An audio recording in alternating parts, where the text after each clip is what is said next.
Hello everybody and welcome to another top 5 board gaming video. It's the beginning of the month of September in this case, and you know what that means? It's time to talk about another 5 games that I'm probably not going to get a chance to play, much less own, but I'm really excited about. So we're talking about new releases, re-releases, new additions, all of that kind of stuff.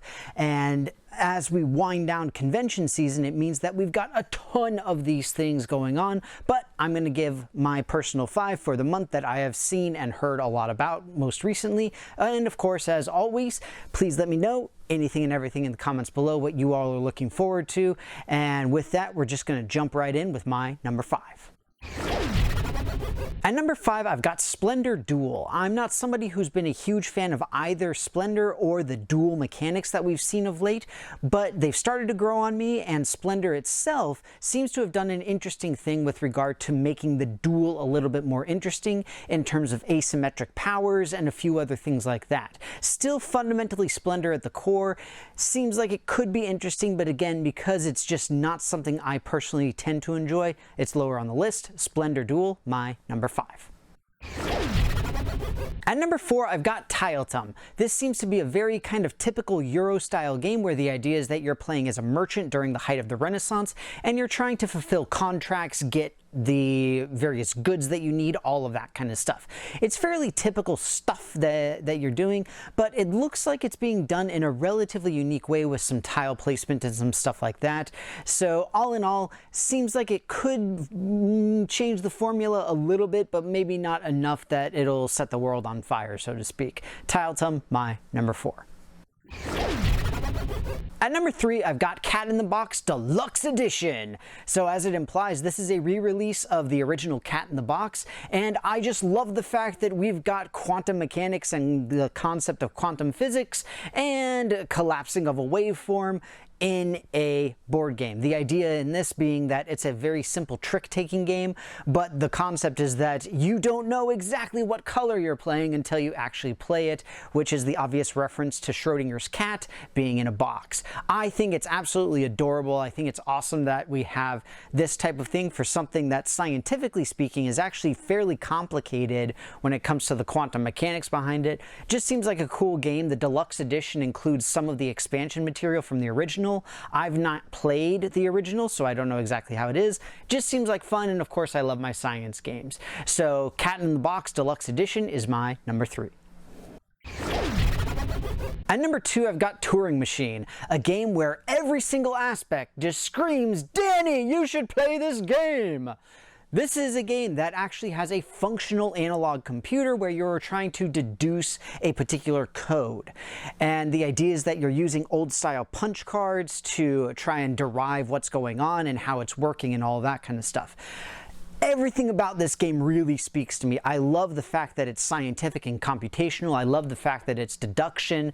It just looks absolutely amazing and basically caters to everything I love thematically and mechanically. That said, in addition, I love the fact that this is a way that we can introduce computer concepts to a newer generation, and essentially how old computers used to work, how computing began. It just seems really cool. So hopefully I'll get to play it. Hopefully I'll get to own it. We'll see what the future holds. But regardless, Turing Machine is my number 2. At number 1, I've got Dead Reckoning. The only thing that can kick out science and deduction and greatness for me particularly is we have pirates in a 4X universe. So the 4X universe became famous with PC games like Civilization, where you have expansion, extermination, exploration, and the 4th one that I can never remember. These are games like Twilight Imperium, again, Civilization, all of these massive games that have a lot going on with them. In the case of Dead Reckoning, you're playing as a pirate, you get to build out your ship, you get to go and explore and destroy and loot and pillage and do all this kind of stuff, and you're a pirate on the 7 seas, and it looks absolutely amazing.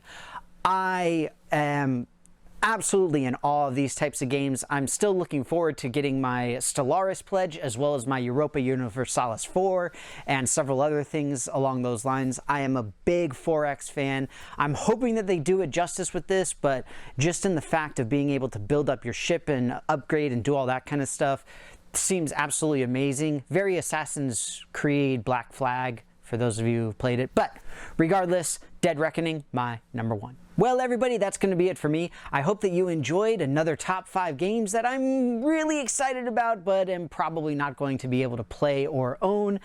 Either way, the fact is that the board game niche, always expanding, always getting new releases, re-releases, new editions, etc., etc.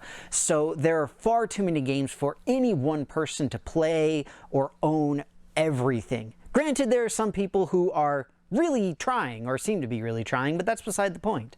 That said, of course, as always, again, we've got the convention season winding down, holidays are coming up.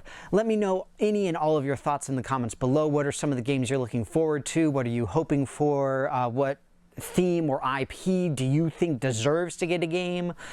You know, just put it all in the comments, because you know I love to hear it all and I love to have the discussions with you guys. But with that, thank you so much for watching. Hope that you enjoyed this, and I will see you next time.